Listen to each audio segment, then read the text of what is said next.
Well, hello, and welcome to the After Show Afterthoughts.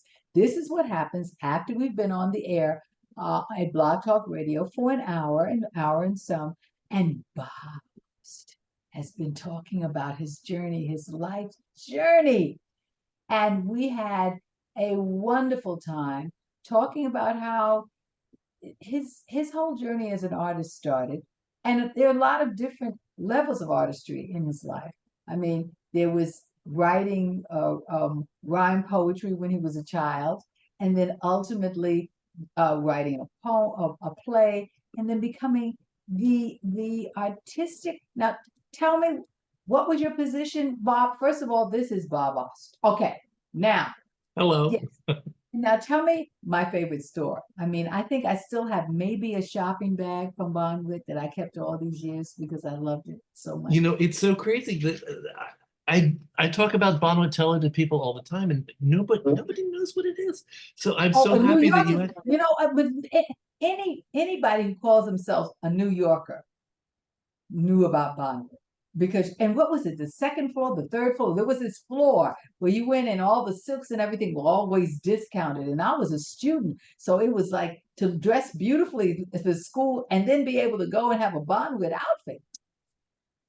In the beautiful uh, violet graphic Yes, yes, bag they had yes, the bags. Yes, I mean, it was lovely. But what was your title at Bonwit? I think I was just the fashion. I was the fashion writer. Fashion writing. Well, again, Yeah. all of those creative things that got you all the way to the where you are with True and still writing today. I mean, I so admire the sustainability that you've had over the years. I so admire that. That's very important. Your service to the theater, your service to the community, but also I want to see some new work. Well, I just submitted a new play of mine to a company. I'm hoping I'll get a reading of it at least. Yeah. I, I've, Oh, I've I've finished a new play about a year and a half ago, and actually a year and 3 months ago. So I still write, not you as much as dabble, I. you dabble. Well, Yeah. I mean, at one point in time, I think we all know that there is something in us that wants to give back because we've been able to be in a business that we've loved being in, whether we have achieved the level that we want or not, we've had the opportunity to be able to do it and to be surrounded by people who are like-minded like us, That's Well, really well, wonderful. well, I've adjusted my goals. I wanted to be a Tony winner. I And you just don't think reached. you will? Oh, you don't think you will? Of course. Hey, I'm I not better saying hurry up. anything. Well, of course. I mean, I look, I work with Norman Lear, and Norman was the oldest Emmy winner in the history of the Emmys. He got it when he was 99 and 100. Hello.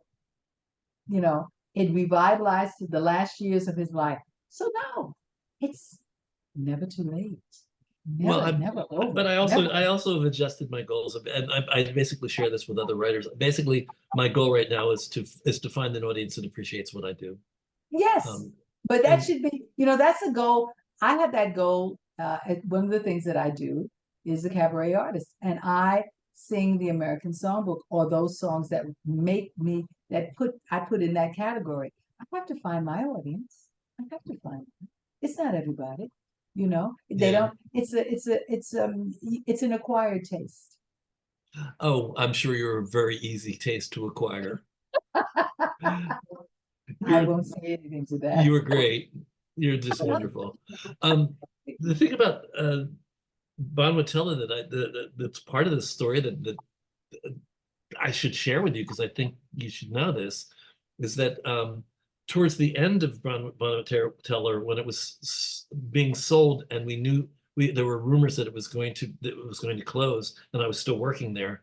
Um, it was all hush hush and kind of like rumors, and we maybe is this going to happen? We didn't know what was going on. I went away on a weekend vacation, a weekend to Puerto Rico, believe it or not. I came back and I was crossing 86th and Broadway, and I got hit by a cab.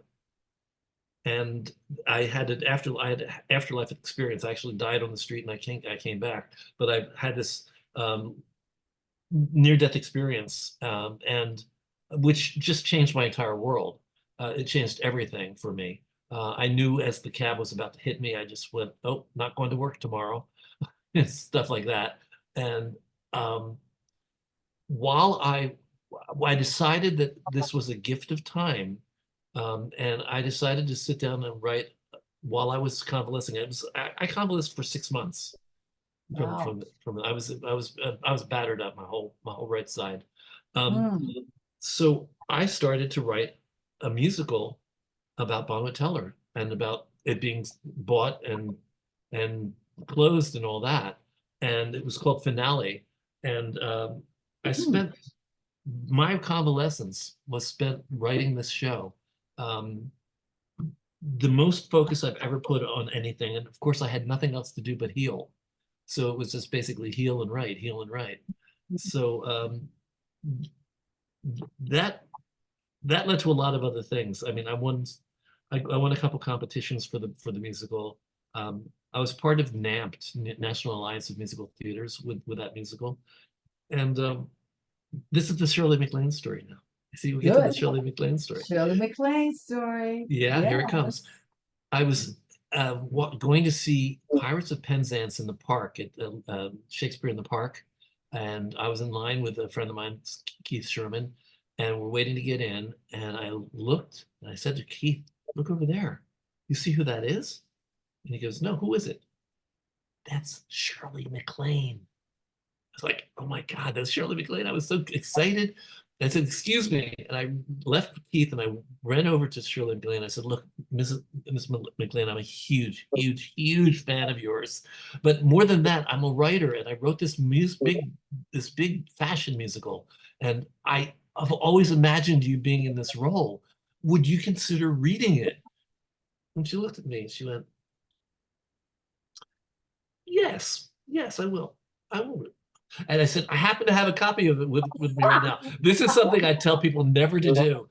"I happen to have a copy of it with me right now." She said, "No, no, no, no, no, no, no, no, no."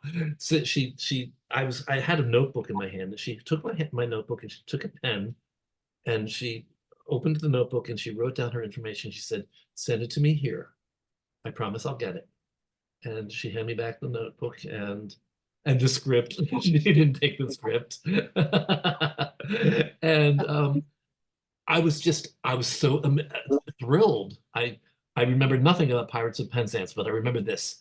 Um, and at the same time, what was happening was that my first show was being done in New York. A it was a little off Broadway workshop of a show called Everybody's Getting into the Act. And um, we're having our first rehearsal. This is like 6 months later. We're having our first rehearsal in my apartment, and I'm at the music director's at the piano, and I've got my cast, and we're starting to learn the music, and my phone rings, and I excuse myself. I go to the kitchen. I pick up the phone. I say hello, and on the other end of the line, I hear, "Hello, Bob." "Yeah, this is Shirley." "Huh?" "Shirley MacLaine." And I went, "Oh my God." And we talked and she told me that she liked the show and she wanted to see a presentation of it. And she wanted to know if I could put together a little presentation so she could hear the music. I said, "Of course I can." Are you crazy? Of course I can. And I had a producer on the show at that point, and we got the stage of it's now the Neil Simon Theater, but it was the Alvin Theater.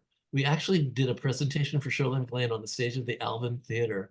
And at the end of the presentation, she came over to me, she gave me a little hug, and she says, "It was just wonderful."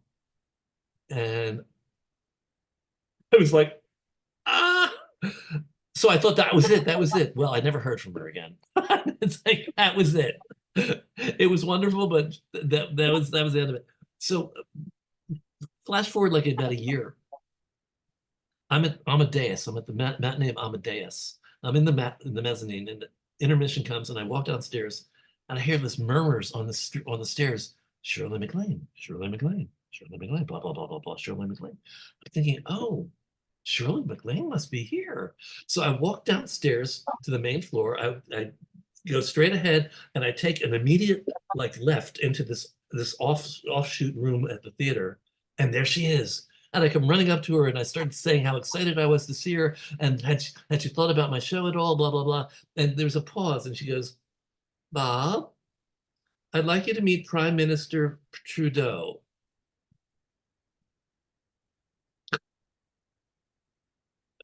And I said, very nice to meet you. And I just escaped. I went away. It's like, oh dear. Oh, So that's my well, Shirley MacLaine story. I guess that's really a great one. All the facets of it. Well, Bob, I guess you didn't hear any more from her though after that one, did you? She was doing an empowerment weekend in New York, and you bet your ass I was at that weekend. So, Oh, but no, and every now and then I would see her. Um, I was also friendly with Dina. I was actually friendly with Dina Merrill, and that's another series of oh, I stories. loved her. Yes, yes, Gina Brown. She was very Yes, dear to me. yes, Her, I know. Shirley MacLaine goes into my book, which I'm going to title "Famous People I Almost Got to Know." yes, yes. Well, thank you for that story. And I think, I'm just going to say, first of all, you all need to go and listen to the journey because it's a wonderful journey. It's very inspirational. And I think it's just beginning to get to the point where um, it's starting to peak. That's what I think. That's what I think. I think it's starting to peak. And you've got to believe that. I don't see any ending. I don't see any ending soon. I think Gary better just hold on for good luck and just keep on for the ride. It's Give him not my easy ride. being married to me. It really isn't easy. It's not easy being married to me. I know Well, this. I feel the same way about for people with my husband. It's not, I give him an award every time I think about being married to me. It's just it must make me crazy. But they're wonderful, wonderful people. So lucky, lucky we're blessed. I'm not Absolutely. gonna I'm not gonna hold you long because I know, I've taken up your time. I've gone through your dinner hour. I've made you recall things that you hadn't thought about in forever. Oh, it's not the dinner. It's not the dinner that's the problem. You made me miss Wheel of Fortune.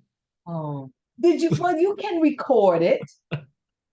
I'm an addict of Wheel of Fortune. I love Wheel of Fortune. Well, I can't thank you enough. This has been absolutely wonderful. I think and I hope that people will understand that they are eligible to find out information about TRU. True, really.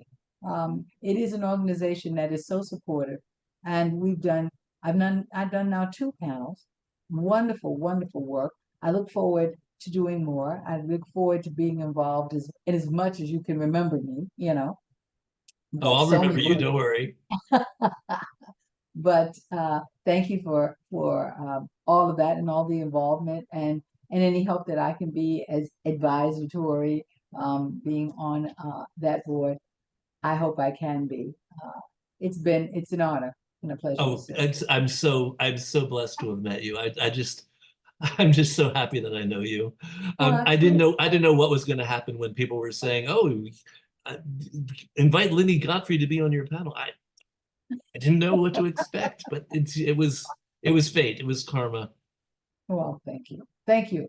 I enjoyed it thoroughly, and it was a wonderful, wonderful evening. I was sorry the second evening I couldn't have as much fun, but it was the practicality of all the other things. But afterwards, the fun. But I had such a great time on that panel. We were doing a panel, I should say, about accessibility and all those wonderful subjects that you bring to the forefront that we need to tackle in order to really bring about the healthy sustaining ability of our business that goes beyond us, beyond when we're not no longer here, and we leave something for young people. I think that's one of the things that I want to give back. But I'm not giving up my dream. I still got a dream. Okay. If there's anything I can do to help you with your dream, I'm here for you too. Well, thank you. And I thank everyone for listening to this and looking at us. And thank you for tuning into the After Show Afterthoughts. And we'll be back. I just want you to know I will see you on the radio. And Bob, you hold on. I'm going to say goodbye to them. And I'll see you again soon. Thank you for tuning in. Thank you for watching always. Thank you for always being there. Lynnie Godfrey now. Bye bye.